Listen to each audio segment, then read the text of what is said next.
এইসব নোংরা কেচ্ছা কাহিনী এদেরকে শোনানোর দরকার কি? হ্যাঁ না, তুমি থামো। যে মেয়ে রাতের অন্ধকারে বাড়ি ছেড়ে পালিয়ে যায় সে নষ্টা দুশ্চরিত্রা মেয়ে। বৌমা, যে বাড়ির মেয়ে বাড়ি থেকে পালিয়ে যায়, যে বাড়ির ছেলে গুন্ডাগিরি করে, সেই বাড়ি আবার নাকি ভদ্রলোকের বাড়ি। হ্যাঁ, তুমি অমিতকেও নিয়ে এসছো? ওই ছেলেটার সামনে আমাকে অপমান না করলে কি তোমার চলতো না? বেশ করেছেন, ছেলেকে এনে আপনি বেশ করেছেন। ডাকুন আপনার ছেলেকে। হ্যাঁ, আপনার সাথে আমার কিছু জরুরি কথা আছে। বেশ তো বলো। এখানে বলবো না। আমি চাই না আপনি আর আমি ছাড়া এ কথা অন্য কেউ জানুক। আচ্ছা, কেউ জানবে না। বাবা বাড়িতে নেই, তুমি আগে বসো তো। না, আমি বসবো না। আমি শুধু একটাই কথা বলতে এসেছি। এ বিয়ে হবে না। কেন? দয়া করে আমাকে কোনো কথা জিজ্ঞাসা করবেন না। আমি বলতে পারবো না। আপনাকে বিয়ে বন্ধ করতেই হবে। খুশি, কিন্তু এটা তো বলবে আমার অপরাধটা কি? অপরাধ আপনার নয়, অপরাধ আমার। আপনি আমাকে ক্ষমা করে দেবেন। কিন্তু আমি এই বিয়ে বন্ধ করব কিভাবে? যেভাবে পারেন বলবেন। বলবেন আমাকে আপনার পছন্দ হয়নি, বা বলবেন আপনি আমার সম্পর্কে খারাপ কিছু শুনেছেন, আমার চরিত্র সম্পর্কে। খুশি, আমাকে আপনি ক্ষমা করে দেবেন। ক্ষমা করে দেবেন, আমাকে ক্ষমা করে দেবেন। খুশি,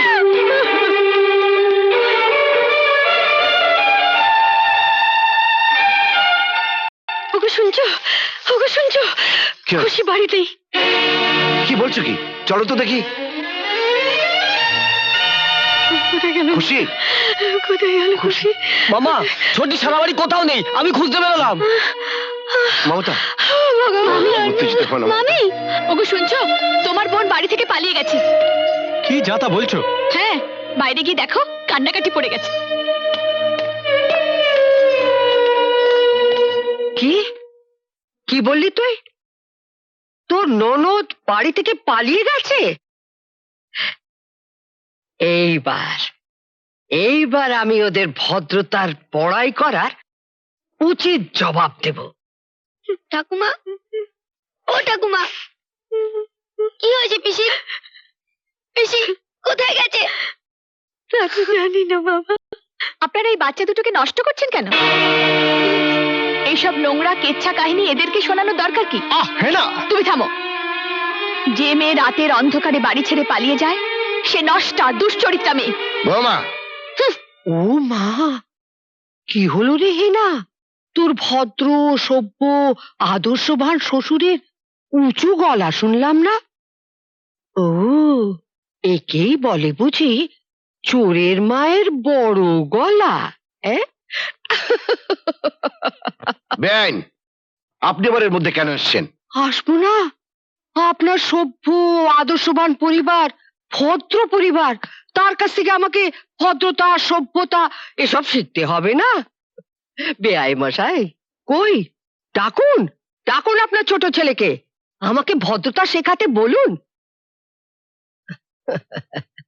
যে বাড়ির মেয়ে বাড়ি থেকে পালিয়ে যায়, যে বাড়ির ছেলে গুন্ডাগিরি করে, সেই বাড়ি আবার নাকি ভদ্রলোকের বাড়ি। হ্যাঁ, বেআইন, বেআইন, আমি আপনার কাছে মিনতি করছি, আপনি এখান থেকে চলে যান। এমনিতে আমার মাথা ঠিক নেই, আমি হয়তো আপনার কথার কোনো খারাপ উত্তর দিয়ে দিতে পারি। তোয়েন, তোর শাশুড়িকে এখান থেকে যেতে বল। যাও, বোনের কলঙ্কের কালি মুখে মেখে ঘরের কোনায় বসে মুখ লোকাও। ছি ছি ছি ছি ছি ছি, মানুষজনের কাছে মুখ দেখাবার আর উপায় রাখলো না। বৌমা, কলঙ্ক যদি লাগে তাহলে আমাদের মুখে লাগবে। আমরা যে খুশির বাবা মা, আমরা তো খুশির পরিচয় মুছে ফেলতে পারবো না। তোমরা মুছে ফেলো খুশির পরিচয়। চলে যাও, চলে যাও এই বাড়ি ছেড়ে, দূরে কোথাও চলে যাও। মা, আমরা বাড়ি ছেড়ে গেলে কি খুশি ফিরে আসবে? শোনো খুশির মা, শোনো, তোমার ছেলে এতক্ষণে কথা বলেছে। দেখো, এতক্ষণে কথা বলেছে। এতক্ষণ বাবা মায়ের অপমানের একটাও জবাব দেয়নি। যে একটু হাতে ঘা লেগেছে, কেমন মুখে কথা ফুটেছে দেখো। এই তোমার ছেলে, এই তোমার সন্তান, একজন তো দাঁড়িয়ে দাঁড়িয়ে তামাশা দেখছে, আর একজনের কোনো তো খবরই নেই। এমনকি বোনটাকে খুঁজতে যাওয়ার প্রয়োজনও মনে করছে না। বাবা, মামা, খুশি দিদিভাই তার কোনো বান্ধবীর বাড়িতেও যায়নি। আরে, বান্ধবীর বাড়িতে যাবার জন্য রাতের আধারে কোনো মেয়ে বাড়ি থেকে পালায়? দেখো গিয়ে কোথায় কোন ছেলের সঙ্গে কি করছে কে জানে। থামুন! মানুষ মানুষের বিপদে দুঃখে তাকে সান্ত্বনা দেয়, তাদের দুঃখটাকে ঢেকে দেওয়ার চেষ্টা করে, কিন্তু শিয়াল কুকুরে তা করে না। তারা নোংরা কাটতে পছন্দ করে। তুমি কোথায় যাচ্ছ? যার নিজের ছেলে নেই তাকে তো নিজেই সবকিছু করতে হবে। যাই দেখি, থানার হাসপাতালটা ঘুরে আসি।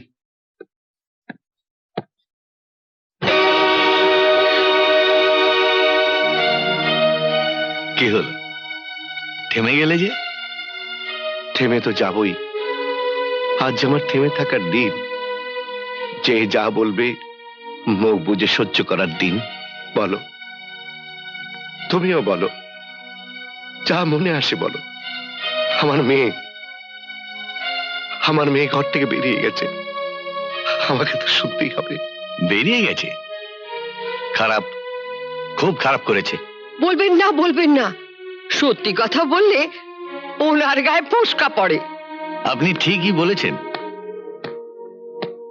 সত্যি কথা কম লোকে সহ্য করতে পারে। অন্যের গায়ে ধুলো এসে পড়লে নাকে রুমাল দেয়, কিন্তু নিজের গায়ের ময়লা দুর্গন্ধ দেখিয়ে দিলে খেপে যায়। শঙ্কর, বুঝুন, বুঝুন এবার কেমন ফ্যামিলিতে আত্মীয়তা করতে যাচ্ছিলেন। ভাগ্যিস মেয়েটা আগেই পালিয়ে গেছে, নইলে আমি যেমন আমার মেয়েকে দিয়ে হাত কামড়াচ্ছি, তেমনি আপনিও পস্তাতেন। আমি তো বলবো আপনার ভাগ্য ভালো, আর আপনার ছেলের ভাগ্য ভালো। হ্যাঁ, ভাগ্যটা যে কত ভালো তাও নিজেই দেখুক। ওকে ডাকি। শঙ্কর, তুমি অমিতকেও নিয়ে এসছো?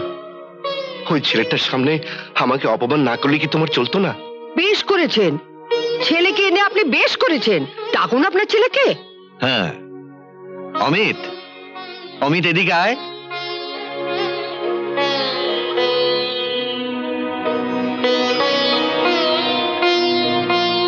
পিসি, পিসি।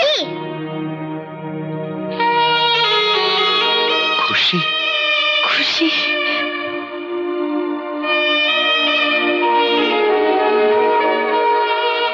না না না, একদম না, একদম না। কেউ আমার বৌমার কাছে ঘেঁষবে না। শঙ্কর, চুপ কর শালা। তুই আমার 30 বছরের বন্ধু, তুই শালা টাকা চিনেছিস? হ্যাঁ, টাকার জন্য তো আমার বৌমা দমবন্ধ হয়ে মরে যেত। একজনের 7 লাখ টাকার বাড়ি, একজনের 5 লাখ টাকার চেক। মানে আপনি তো রাজের বেয়ান, তাহলে তো আমারও বেয়ান। শুনুন বেয়ান, রাজের মতো ভদ্রলোকের মেয়েরা কোনোদিন বাড়ি থেকে পালায় না।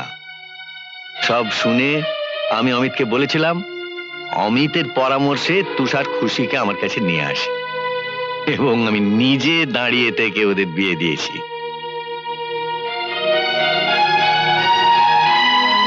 বাবা, তোমার অনুমতি ছাড়া আমি কাজটা করে ফেলেছি, তার জন্য আমি ক্ষমা চাইছি বাবা। তুষার, বাবা আমার,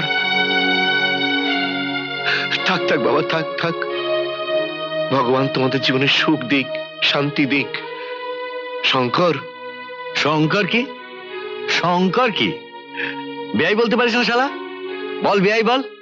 বেয়াই? হ্যাঁ, এগিয়ে এগিয়ে। আপনি কোথায় যাচ্ছেন সুইটি বেয়ান? আমি একটা অনুষ্ঠানের আয়োজন করেছি, আপনি আমার নিমন্ত্রণ রক্ষা করবেন না?